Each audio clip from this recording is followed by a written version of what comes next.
من میگم داره بهت ضرر میزنه، داره تو رو داغونت میکنه. و مثالی که بارها قراره بزنم و میشنوید از من، اولین اتفاقش اینه که باعث میشه تو از خودت دور شی، تو نسخه خودتو نداری.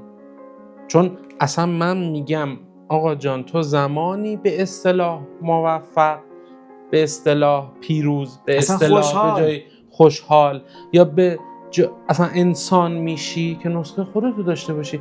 شاید تو به یه جایی برسی ببینی آقا این شلوار الان بگ مامفیت اسکینی هر چیزی که اسمش هست بر حسب مود، اصلا شاید این مودش تموم شه ولی تو بپوشی به تو میاد. مگه تو نمیپوشی که تو خوشتیپ بشی، تو خوب دیده بشی؟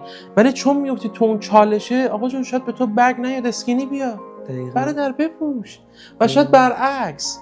ببین من هی با این نسخه نداشتنه، با این چارچوبه که قلفتی بیان بذارن رو ذهن تو، رو ذهنیت تو نگرش تو مشکل دارن. یه چیزی تکرار شه واسه همه، این مدل یه نسخه ثابت برای همه. این مدل، این جریان سازیه به نفع تو نیست، سودش برای کسی که داره راش میندازه.